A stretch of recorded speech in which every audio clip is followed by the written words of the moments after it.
From Recorded Future News and PRX, this is Click Here.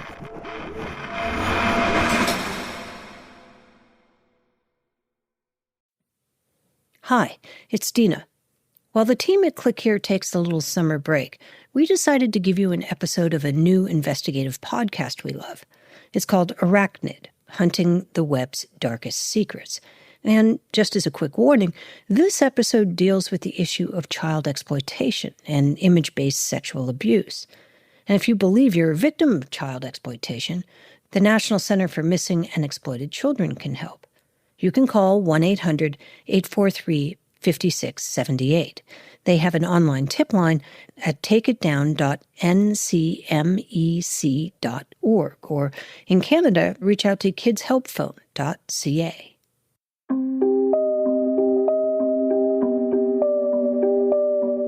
What if the worst thing that's ever happened to you played out countless times on anonymous computer screens all over the world? Every day, tens of millions of images of child sexual abuse circulate on global online platforms. And for decades, there's been a tech solution, something called photo DNA, which identifies and removes these kinds of images from the internet.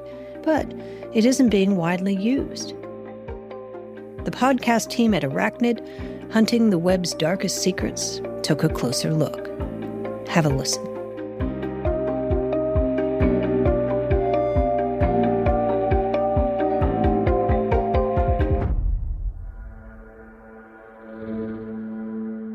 So the detective in charge of my case at the time asked if he could come over to the house and meet with my mom and I. I didn't know why he was coming over. I remember we met at the kitchen table, and he seemed really nervous, which made me really nervous because I didn't know what was coming. And then he started to explain that they were fairly certain that I was the child depicted in a series of videos of sexual abuse that they had been looking for and trying to locate for many years. And when he said that, I thought, no, there's no way that's me. And then he had some cleaned up images that just showed my face, and he started to lay them out on the kitchen table. And my heart just sank. Everything went cold. I almost passed out. Not only just knowing that it was true, that it was me in those videos and that other people have seen them, but also seeing those pictures, all of the memories came flooding back of those instances. Even if things were blurred out, I knew where I was and what was going on in those pictures.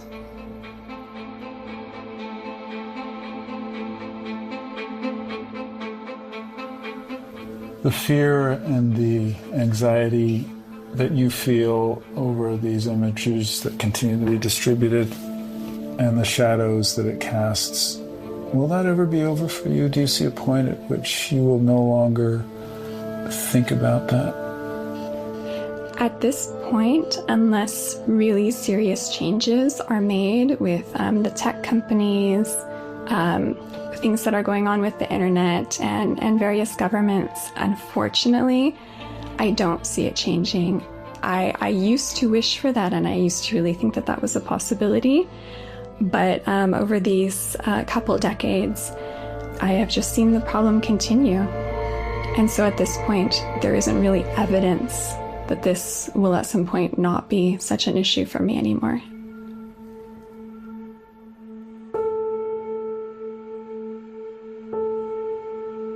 I started working on this problem in 2008. And I'm just on a daily basis mystified by this. Because for 20 years, we have not been able to get our heads around the one problem that should be very, very easy to get your head around, which is children as young as a few years old being sexually assaulted and extorted and brutalized around the world. And we cannot, as a technology industry, as regulators, and as a public, get our head around that. What hope is there for anything else?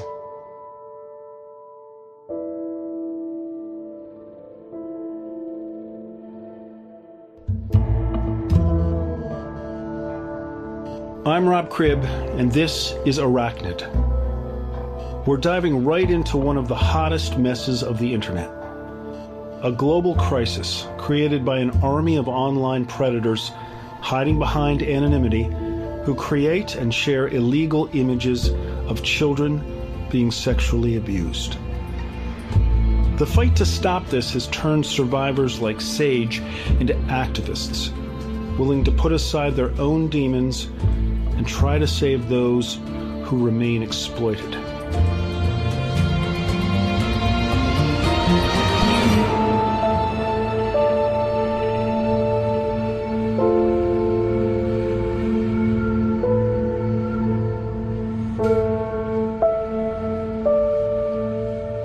Despite the global scope and the staggering human toll of this crime, it has largely remained off the public radar. There are some things we just don't want to talk about, and child sexual abuse appears to be one of them. None of this is new. There have been solutions around for decades.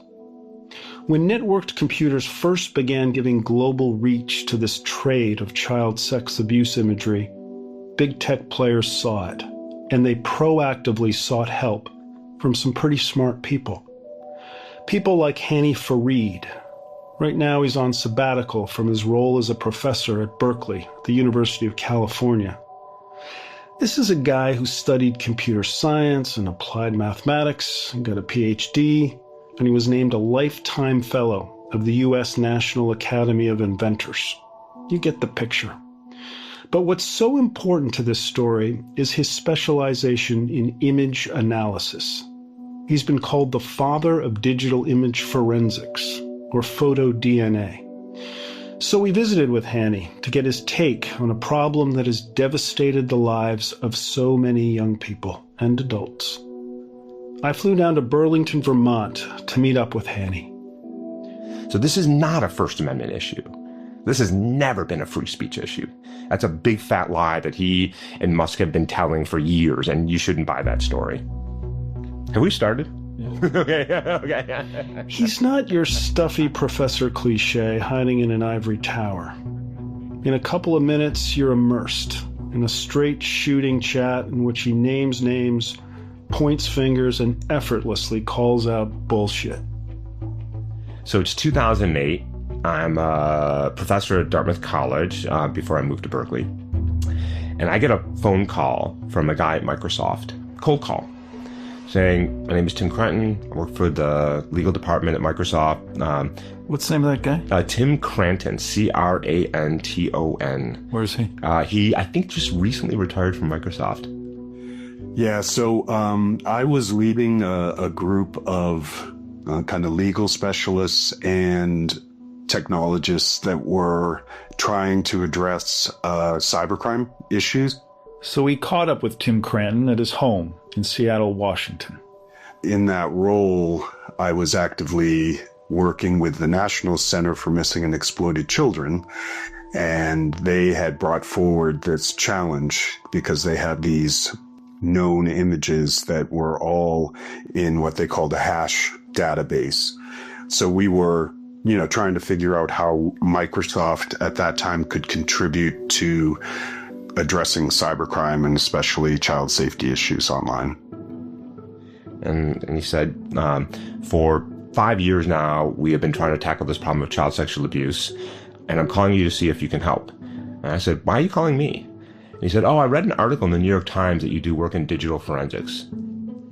So it was a cold call. I just read this article, and then we set up a call, and I got on it and, just explained the challenges that we were facing and why I thought that maybe he might be able to help, and asked him if he could explain more about, the forensic analysis that he did and, kind of like trying to figure out, is there a way that we could work together to address this particular issue, to use your expertise?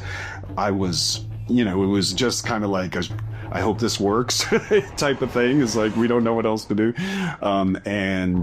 He was receptive, but also I think he was probably a little bit skeptical at the time. this is how desperate these guys were. There's like literally cold calling somebody he had read about in the New York Times, because I had been working in the general space of digital forensics, which had nothing to do with child sexual abuse. And I remember thinking, I know nothing about this problem. And he just said, can you come to DC in a few weeks and meet with us? And I thought, all right, I mean, this maybe I can be helpful, but I didn't think I could, but I'll go to DC for a day. So you've done no work on child sex stuff at all? Nothing. Okay. I was just an expert on image processing, image analysis, and digital forensics. Okay. And again, this is how desperate they were. 5 years, by the way, all the big tech companies. And I went to DC, and I sat in a room with a bunch of the then giants of the technology sector. And first of all, I had no idea what was going on in the world. I felt like an idiot that this problem had existed for now decades, where the average age of a child involved in child sexual abuse material was 12. The acts were getting more violent. The kids were getting younger. I had no idea. I had no idea of the volume of content that was being generated and distributed online. And Microsoft and some of these other companies were tasked with, well, how do we tackle this problem? When this all came to your attention, you started looking at it, I'm just wondering what your impressions were. This is a dark world. This is disturbing material, for sure, for anyone to look at. You're a lawyer at Microsoft. Suddenly, you're brought into this world. How deeply did you enter into it? I've never seen the images, but I found the whole marketplace to be horrifying. And really, I became very committed to the child safety issues on the team and always made sure that we were prioritizing those. And then we spent a lot of time with the National Center for Missing and Exploited Children. And then I eventually joined the International Center for Missing and Exploited Children. So I was the Microsoft representative on the board there. So I would say, for me, I became very passionate about the issue. And there were several people on our team who also really felt it was important that we, take steps to address this proactively. And what I loved about these guys is they were unlike the other folks in the tech industry. They actually really wanted to solve the problem. And they pushed Microsoft hard. They pushed the other technology leaders hard, and they could because they were Microsoft. They were, at the time, they were the big dog, right? I mean, this is 2008, where Google wasn't Google, Facebook wasn't Facebook, and they were real leaders in this space. It's hard to imagine that kind of big tech activism on child sex abuse imagery in the contemporary context. Consider what we heard from Mark Zuckerberg's recent testimony before the U.S. Senate. Some of the tech CEOs had to be issued subpoenas compelling them to show up for that hearing. Their corporate lawyers tried to keep them off the hot seat. But 2 decades ago, before Google was a verb, tech company bigwigs invited Haney to Washington to roll up his sleeves and tackle the problem together. And at the end of the day, Tim or somebody asked me, what do you think, Professor Fareed? And I said, because I'd spent the day listening to these guys, I said, just out of curiosity, how many people in the room was a lawyer? And almost all the hands went up. And I said, let me see if I get this straight. You guys are trying to tackle a technical problem, and you send a bunch of lawyers to talk about it? This is absolutely how you don't solve a problem. You guys need more engineers in the room. And I sat down with the folks with Microsoft afterwards, and I said, look, guys, you're trying to solve the wrong problem. What they were trying to do is say, look, people are uploading millions, billions of images, and we need to determine if there's a child in the image, if the image is sexually explicit, and if the child is underage. And this is in 2008, before this AI revolution, and there's just no way you're going to solve that problem at that scale. It was just the wrong problem. And I'd been listening to what a lot of people were saying, and one of the things that really struck me was somebody said that the exact same pieces of content keep getting distributed year after year, decade after decade. And I thought, well, that's interesting. First of all, it sort of makes sense. And second of all, well, I don't actually have to find the new stuff. I can just find the old stuff. And that should be an easier problem, because if you give me an image and say, hey, look for this image being uploaded, that's a very different problem. Somebody has already told me it is illegal. It is child sexual abuse material. And so what I said to the Microsoft guys said, we should solve this problem, and then we'll solve the next problem, and then we'll solve the next problem. But this one is the right way to start because it's more tractable. And also, the other thing I learned is people don't distribute one image or two images. They distribute thousands of images. And if they have just one that I've seen before, I get 999 for free. You just got to find the one bad apple. You don't have to find all the other ones. And they liked this idea, and I went back to Dartmouth, and I started working with, this is how it works, by the way. It was me and one Microsoft engineer and like 12 lawyers. And we just started thinking about what would the technical solution look like to hit certain demands in terms of how long would it take to analyze an image, what would the accuracy be, what would be the false alarm rate. And within 9 months, we had a pretty good working prototype. We were starting to see some really promising results. And within a year, Microsoft released it in their then cloud. And it just worked. Honestly, I didn't expect it to actually work. I thought, okay, this will be version 1. We'll figure out what's not working and we'll go back and refine it. And it just started working. This is PhotoDNA. This is PhotoDNA. Yeah. And today, that technology is still operating on most of the large platforms.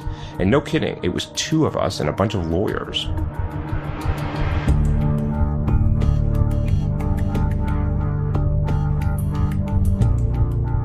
And so what did this look like? Was it a lab or something? To walk me through what ended up happening. He and one of your Microsoft colleagues end up in a lab for like a year?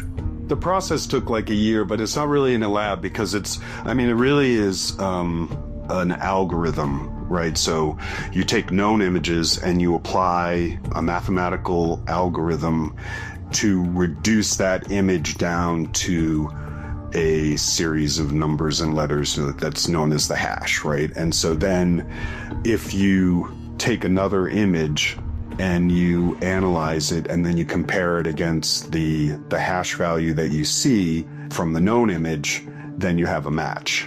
So essentially, it wasn't a lab as much as needing to get images to validate the accuracy and then testing the results as it came out. But the beauty of it was that once you validate the tool, then you do not need to actually view the image to feel confident that you found one of these images.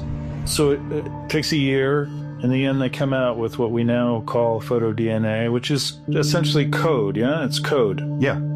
And then you create a hash database, right? So then initially it was the National Center for Missing and Exploited Children were sharing known images and then using PhotoDNA to create a hash database so that then once you create a hash database, you don't have to actually circulate the images. You just have the hash database shared with trusted people that is just a list of numbers and hash values. And then we started, working globally to get a larger set of images. But we wanted to be really careful that the images were clearly child exploitation images. And the tool was such that you could turn up the precision so that there weren't false positives, but you could also turn it down, right? So we just turn it up and say, we don't want any false positives. And so then we had a report, and we were working at that time across the industry.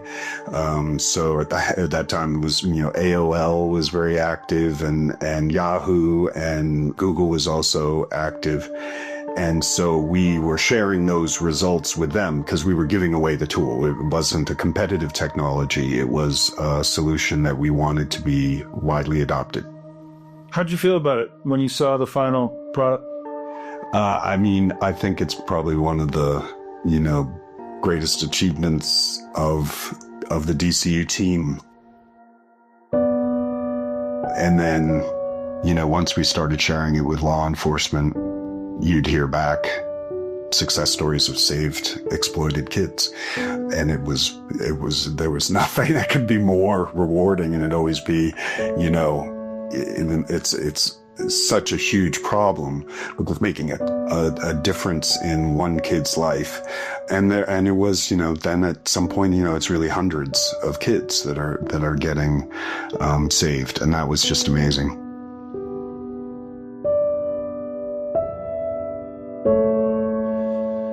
Where does photo DNA stand? When you think about your career, your legacy, where does photo DNA stand?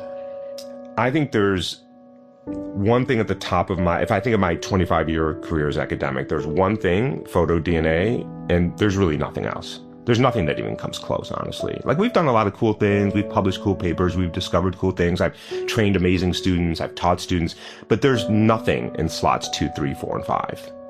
There's nothing. And here's why. First of all, we took a bite out of a really nasty problem, and we did it at scale, right? This is something that got worldwide deployment, which you don't really get to do in your career, normally speaking, right? And it was honestly what I love telling this story to students, because you tend to think that if you're going to tackle a problem like this, at a scale like this, you need 100 people. You didn't. You needed 3 people who were committed and wouldn't let it go, year in and year out. Like, we slogged away at this for years. And that's how change happens. A small group of incredibly committed people who won't let something go. That's how change happens. This is Click Here, and you've been listening to an episode from Arachnid, Hunting the Web's Darkest Secrets. We'll be right back.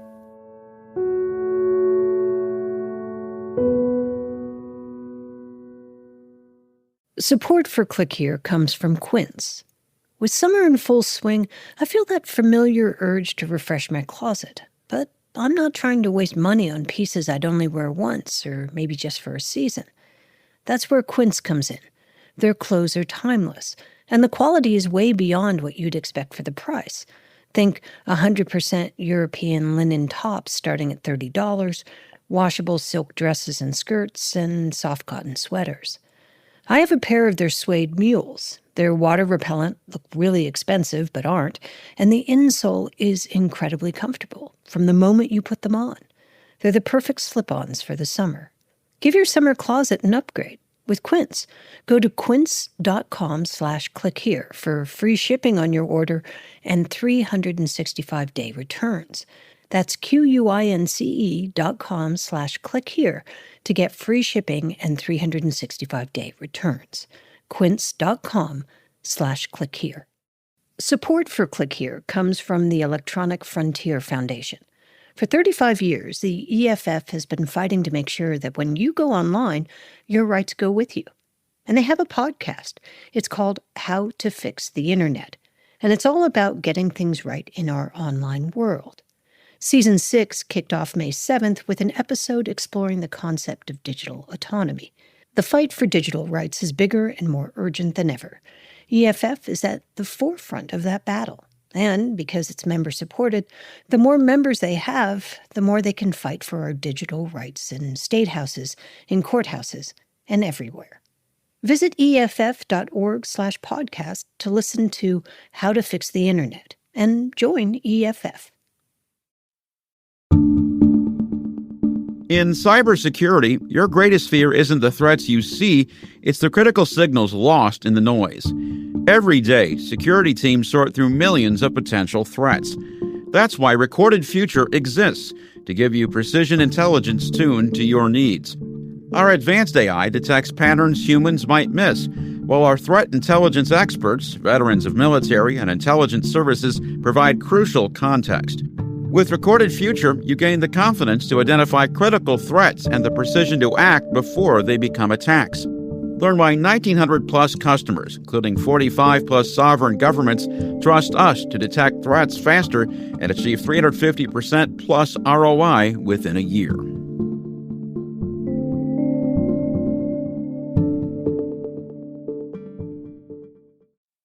You're listening to Click Here. I'm Dina Temple-Raston. Today, we're sharing an episode from Arachnid, Hunting the Web's Darkest Secrets. Take a listen. Consider that this is a problem that has already been solved. So you might assume there's a happy ending here. You'd be wrong. Illegal child sexual abuse material is spreading at a rate like never before. And some of the most sought-after images are those depicting crimes that happened decades ago, but continue to devastate the lives of their victims today, through constant daily downloads. Think for a moment about Sage. PhotoDNA should have rescued her from ongoing exploitation many years ago. It didn't. So it starts when I was in elementary school. There was a family member who groomed me over some time and then eventually started molesting me. And that escalated to full-on rape. That was on a pretty regular basis. This person did expose me to CSAM as part of the grooming process and would use the CSAM to show me the different things that they wanted me to do. Eventually, they also started photographing me and videoing the sexual abuse. What were the ages that you were abused? I remember molestation as early as age 5. However, the majority of the abuse, I believe, occurred between age 8 or 9 and age 12. And of course, I found out later that they were sharing with peers in a network that they were part of. Another thing I didn't know at the time was that they were taking requests from people in their network of things to do in those videos involving me. And so that went on for a few years, and it was really, really hard to carry that secret with me through those years of what was going on. Eventually, I did end up disclosing when I was an older teenager after the abuse had come to an end. And after I disclosed, I was able to find out through law enforcement about how those videos had been spread on the internet. And that day was one of the hardest days of my life. I was filled with so much shame and fear and grief. And in my very late teens and early adulthood, I started to experience some stalking behavior from people who had seen these videos and been a fan of these series of videos online. And it was really shocking. There were things that happened over social media where these people tried to reach out to friends and family of mine and get information about me, what I was up to at that point in my life, and find out where I was.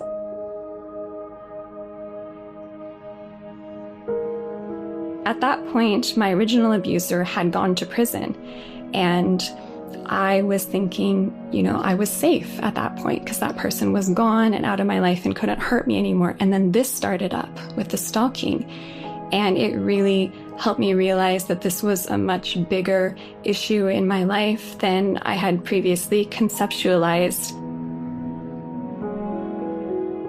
It even turned out that a person who I went to college with shared some information about me in one of these pedophile forums. And so for a few years there, I just lived in a lot of fear about this issue. It was difficult to leave the house. It was difficult to have relationships and let people in because I felt like I had to hide myself. I had to hide this experience and this secret. And again, there weren't really helping professionals who knew how to help with the mental health issues that were directly related to the spread of the images and the stalking.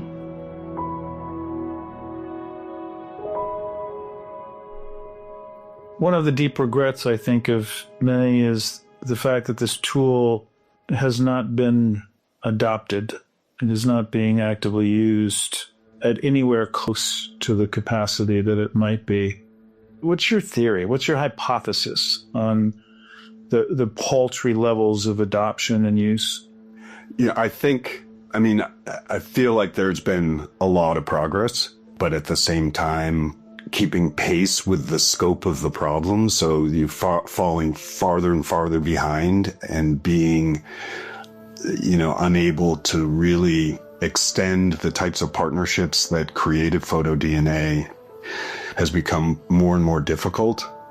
Everything has become quite polarized in terms of finding blame with big tech, and which there's certainly an accountability that needs to be placed forward, but there's no incentive anymore for big tech to try to make a difference. The way the laws have developed is that, technology companies actually become more liable if they proactively address issues. And so I feel like if there could be kind of more of a coming together and looking and saying like, all right, this is a problem that we all agree needs to be addressed. And the problem comes from technology, so the solution has to come from technology, and let's try to figure out how to continue to come up with tools like this that can address these issues. And I think everything's become just much more polarized. And then you have the complications of, people being concerned about content moderation, as they call it more broadly, and the implications on free speech. And I think the lines have blurred around that, and that the incentives aren't the same as they used to be to really solve the issue. Here's how the narrative goes. There's no problem. Whatever you're talking about, terrorism, child abuse, it doesn't exist. You're wrong. Okay, there's evidence that there's a problem out there. We will agree there's a problem. It's not as big as you think it is. Okay, step 3. Okay, problem's pretty big. There is no technological way of solving this problem. Even if we wanted to, we can't do it. That's step 4. And then step 5 is, hey, here's some free technology that you can use. I said, well, we can't use that because we care so much about privacy, or fill in some other lame-ass excuse. It's a moving target. The bottom line is they don't want to do it. They don't want to create the liability. They don't want to be responsible. I just don't think they care. There's no money to be made. I think this is what it comes down to. There's either money to be lost, or there's no money to be made, or there's nothing in it for them. And they have no sense of a moral compass, or this is just the right thing to do. So it's greed.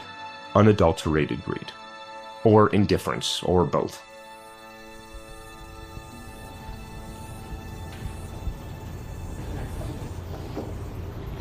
How many people work here? I think right now we're roughly 85 to 90 people. So this building that we're in here, this is adjacent to the main building. When I first started coming here, you weren't even in here. This didn't exist. No. It's not easy to describe a woman like Leanna MacDonald. I've known her now for about a decade. She's fierce and smart. And from the very beginning of her career, she has focused on one thing: protecting kids. In her late 20s, she saw an ad to be the director of Child Find Manitoba. She got the job, which eventually morphed into running the Canadian Centre for Child Protection. It's a small but mighty nonprofit that now has a vast global network and has grown muscle and earned international respect. Primarily over the last 5 years, we've really grown as an organization, so that's why you see so many more people. So this is a new wing, essentially. So you named boardrooms here. We've been sitting in this one, the Holly Room. A picture of a young girl. Looks like she's about 10, 12 years old. Who's she? Holly Jones. So Holly Jones was a young girl out of the Toronto area, out of Ontario, who was tragically abducted and then murdered by an individual. And so the legacy of this organization is rooted in missing and abducted children. So at the very, when we moved into this space and into the other building, we made a very conscious decision to pay tribute to the memories so that these children would never be forgotten. So it actually anchors the team, and when we have visitors or even families or survivors coming in, they understand the importance of this legacy, and they understand that as an organization, we never forget why every single day we come to work. I remember that case. I remember that there was a huge national scandal, her death, certainly in Ontario. I remember it very clearly. And one of the darkest elements of that story was the abuser. He was, as I recall, a consumer of child pornographic material, and the police had identified the fact that he'd viewed it prior to committing hands-on abuse, yeah? This is a very important point. At the time when all of this unfolded, there were, those views of people saying, you know what, it's only pictures. People are just viewing it, it's not the same. It was the first time we actually had a case that with evidence demonstrated that, in fact, this offender had been just viewing child sexual abuse material just prior to abducting, assaulting, and murdering her. And so it was really important when we started to examine the gaps in criminal law, when we started to look at the connection and the harm done by the availability of child sexual abuse material.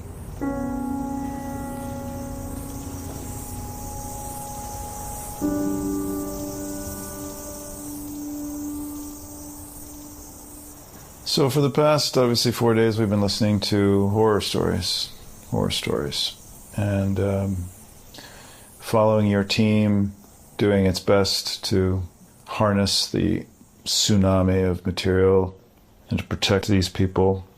It does feel like an overwhelming task for a little charity in Winnipeg, Manitoba, to deal with. That's certainly how it feels from our lens. Does it feel overwhelming to you? Without question, it feels overwhelming. I think that, we all get up every day and we are working hard. We have the most amazing people who do the work that we do here. But it's absolutely mind-blowing that we are sitting and living in this reality that should not be. Who should be helping you? I think first there needs to be a reckoning. There needs to be an acknowledgement of what has happened. And I now, every time I am in front of survivors or victims for the first time, or when I see them, I first and foremost apologize and say, I am so sorry. We have failed you, and you should not be here. So it is sort of like that, the reparation is so far away right now, and where we need to start is actually acknowledging what has gone terribly wrong. And so when I think and when we speak and when we bring people together, it is really about accountability. When we have new technologies evolving by the week that have no guardrails or safety nets around children, we are allowing children to play in spaces with adults because we have no way to identify their age. The stories, the gaps, the problems are today endless. Where do you focus your anger?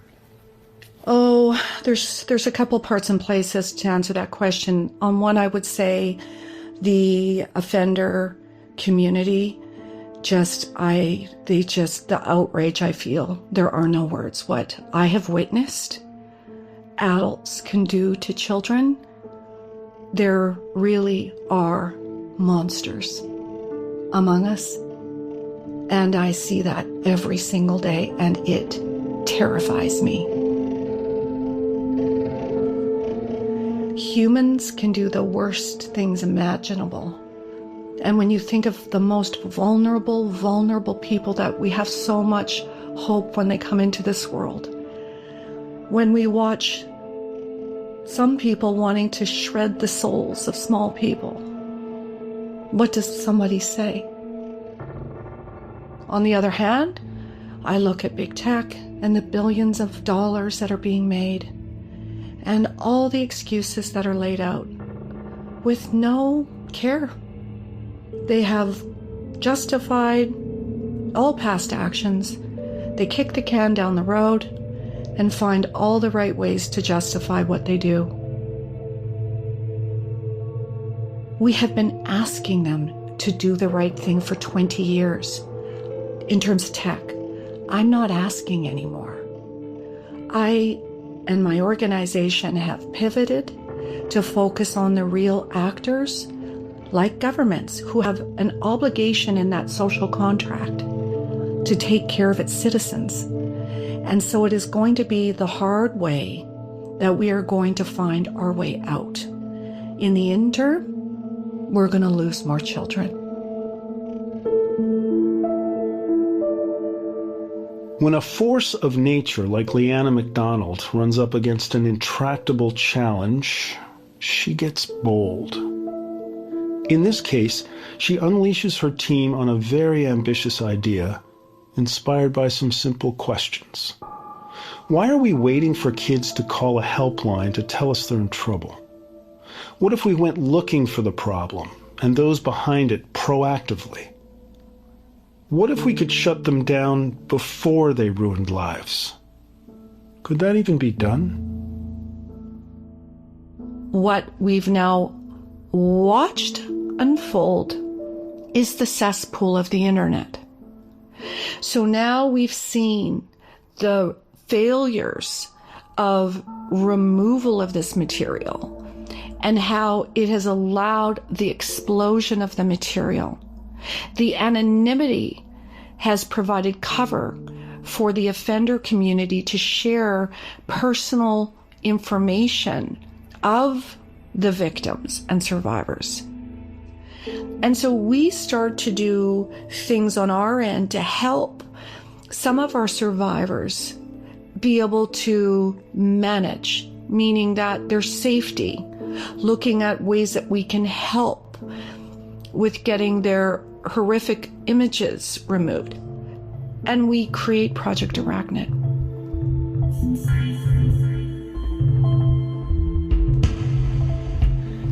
So these are the real-time sort of rolling numbers of Arachnid. The top number there is the total URLs analyzed, so web pages that Arachnid has crawled. So we're in I guess that's 5.3 billion web pages to date since inception, and then the number below that is the total images that have been sent through Arachnid, which is 169 billion images. About 14 million have been double vetted by analysts as child sexual abuse material.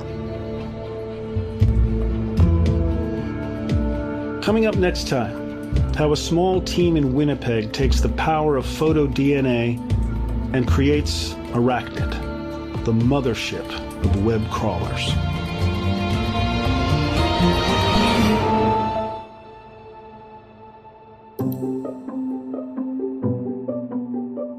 This is Click Here, and you've been listening to an episode from Arachnid, Hunting the Web's Darkest Secrets, from TVO Podcasts, the Investigative Journalism Bureau, the Toronto Star, and Pitt's Gloria Productions. This 6-part podcast series follows the survivors' long-shot fight against the most powerful companies in the world. You can listen to the rest of Arachnid wherever you get your podcasts. I'm Dina Temple-Raston. Click Here will be back on Friday with an encore episode of Mic Drop.